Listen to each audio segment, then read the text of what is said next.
No nosso encontro de hoje, nós vamos então começar a detalhar a questão sobre como a gente desenvolver metas que tenham qualidade. A meta nós já definimos, né? Ela é uma ação que nos leva em direção ao objetivo. E a gente sugere que ela seja, em geral, pequena, né? Metas muito grandes são muito mais difíceis. E a execução delas numa velocidade que seja confortável, né? O que a gente não pode é andar para trás, né? Porque se a gente andar para trás e para frente, aí nunca chega no objetivo. E aí nós relembramos uma frase do Henry Ford, né, que diz que nada é difícil se for dividido em pequenas partes.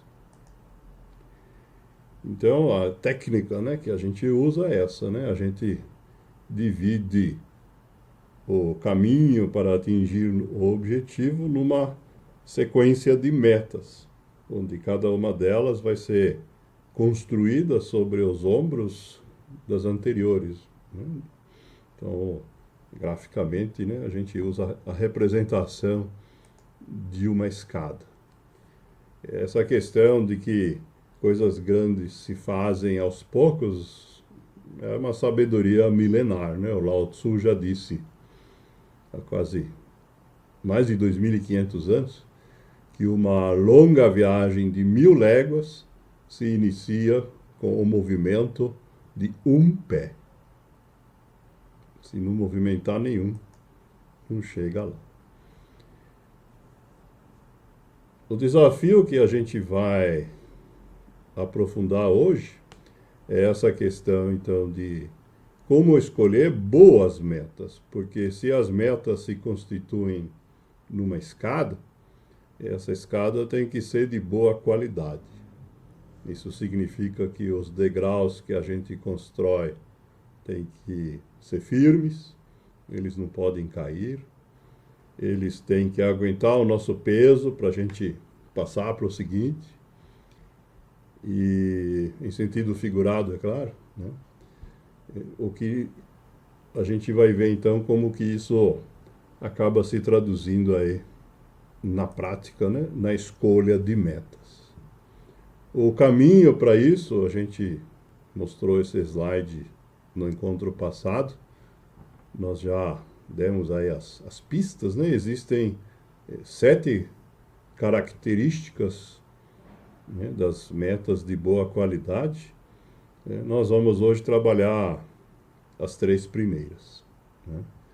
As letras que formam aqui o acróstico, né, vêm das palavras em inglês e nós temos aqui junto em cada caixinha a tradução do termo em português.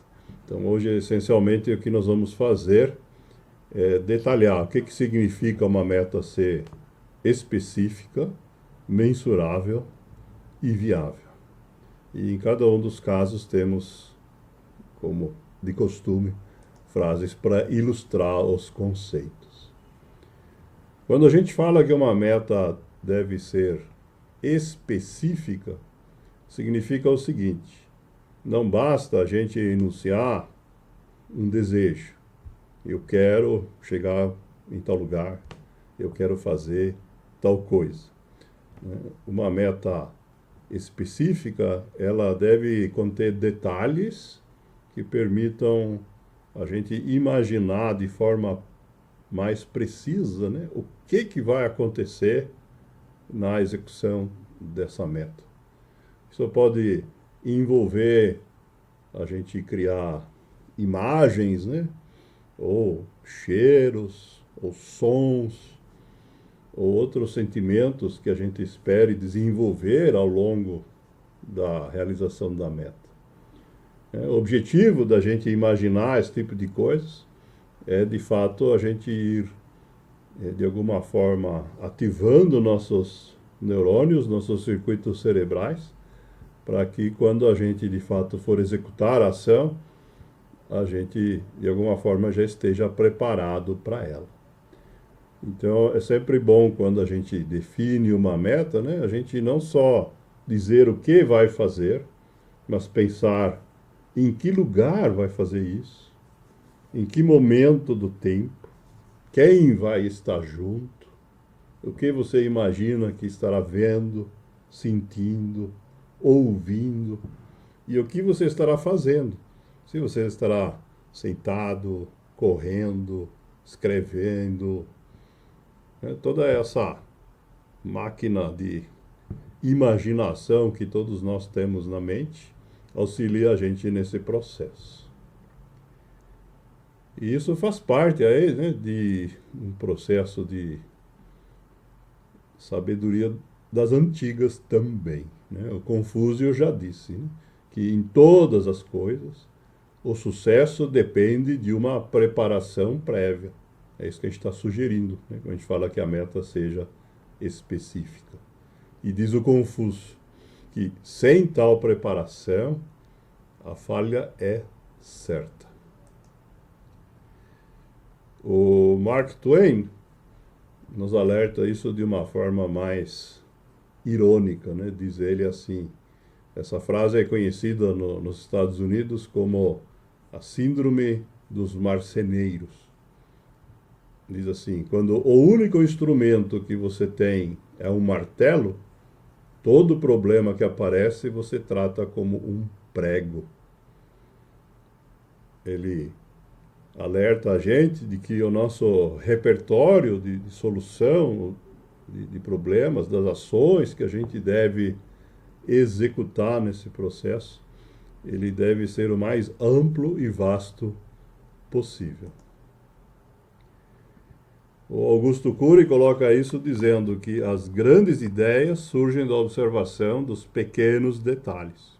Precisamos observar os pequenos detalhes.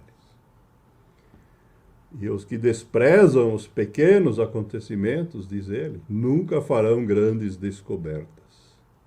Pequenos momentos mudam grandes rotas. Nós podemos ter objetivos grandiloquentes, mas para chegar lá a gente precisa executar coisas pequenas. O Dale Carnegie, também já citamos várias vezes em outros encontros, tem essa frase onde ele pergunta como, quando, onde, e a resposta é todas as vezes, em toda parte. Isto é, a cada meta a gente tem que tomar todos esses cuidados. E o Churchill resume isso dizendo simplesmente que a sorte não existe. É aquilo que alguns chamam de sorte, na verdade, é o cuidado que as pessoas bem-sucedidas têm com os pormenores, os detalhes. Outra dica interessante do Confúcio é que é uma frase bem conhecida, mas que se aplica aqui, dizendo que uma imagem vale mais que 1000 palavras. Muitas vezes a gente não precisa escrever tudo isso.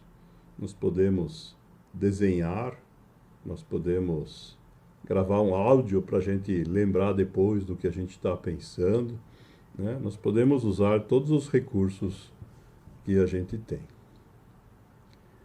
A segunda característica das boas metas é que elas devem ser mensuráveis. Essa palavra mensurável vem do verbo medir. Por isso a fita métrica ali na ilustração, que alguns usam para medir se estão emagrecendo, mas aqui a gente tem ela, na verdade, como uma parábola, certo?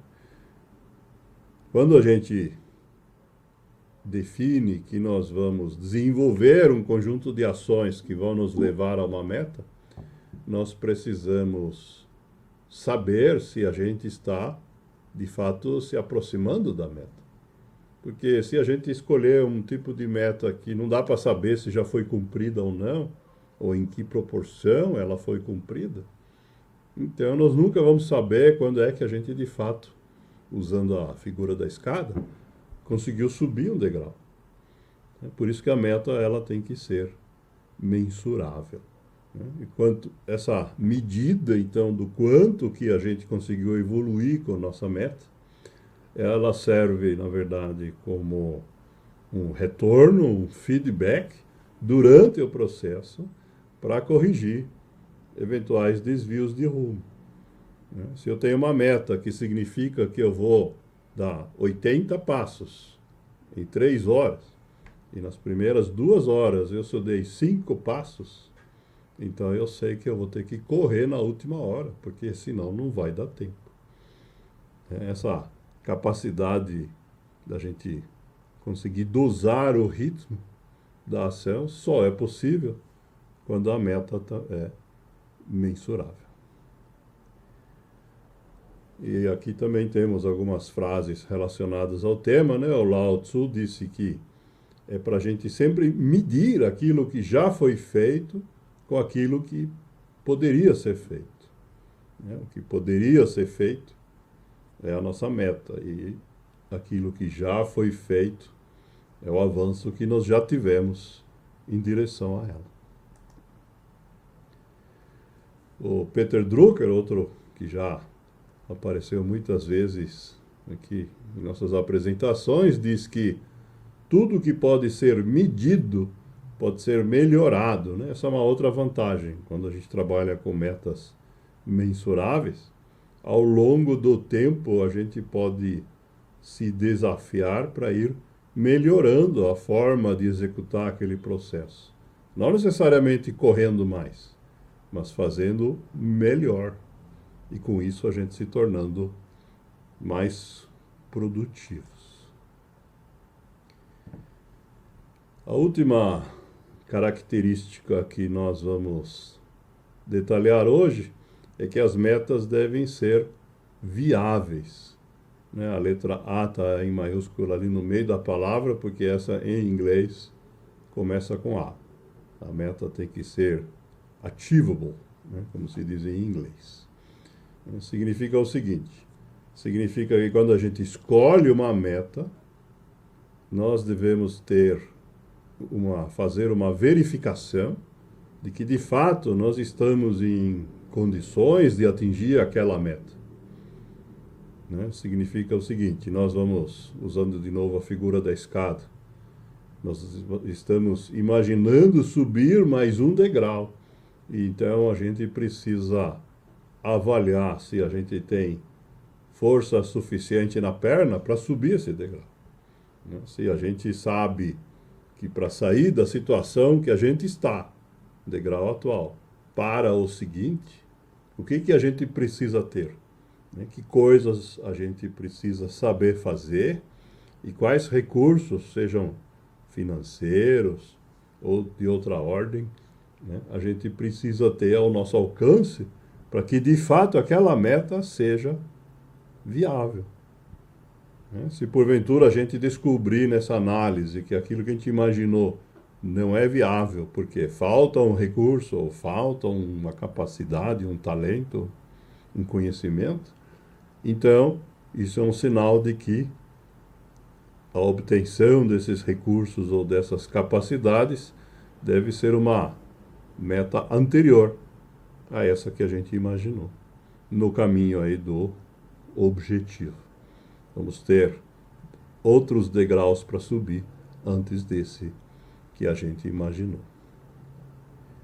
E aí tem alguns alertas, né? De novo o Lao Tzu, lembrando-nos que quando a gente acha que tudo é fácil, né? As pessoas que julgam que tudo é fácil são as que encontrarão muitas dificuldades no caminho. Então é bom a gente avaliar de forma objetiva.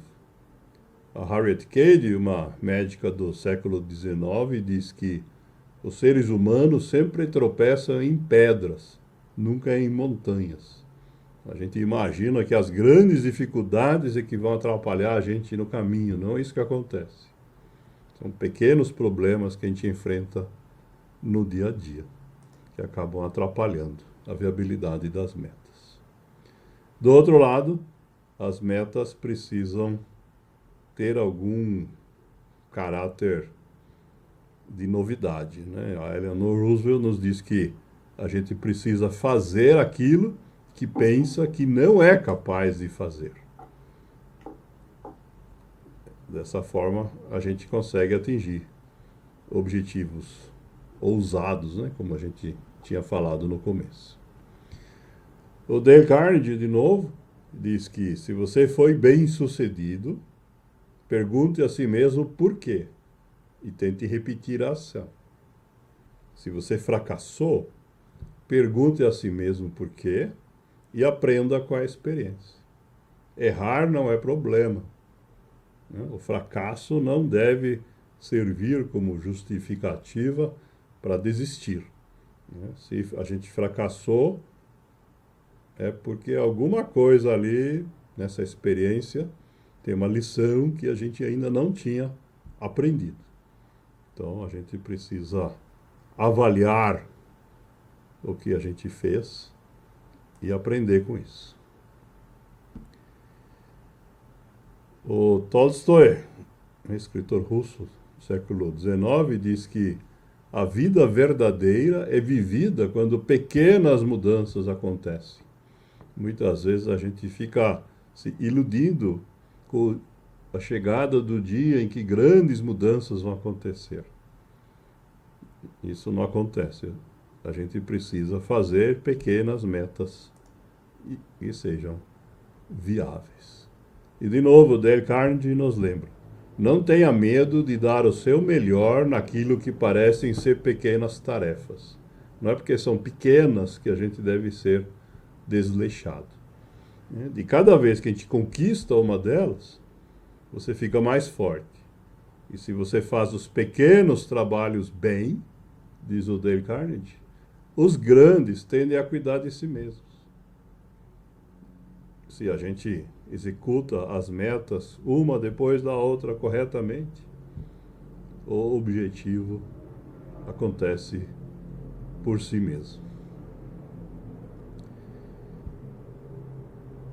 A mesma questão, sob o olhar aqui de um esportista, né, o John Wooden, um treinador de basquete americano famoso, viveu 100 anos. E por coincidência ele tem uma frase que diz assim: me dê 100%. Ele dizia isso para os seus jogadores. Você não pode compensar um mau esforço hoje dando 110% amanhã. Você não tem 110%. Você só tem 100%. E é isso que eu quero de você neste momento. A meta não dá para ser negociado, né? A gente fazer frouxo hoje e depois sair correndo, recuperar, não funciona, né? Assim como no jogo. Voltando aí na questão da gente imaginar, temos uma frase do Picasso que diz que tudo que você puder imaginar é real. Isto é, dá para ser construído. E o Pitágoras, outro filósofo grego aí, antes da Era Comum, diz que com organização e tempo acha-se o segredo de fazer tudo e bem feito.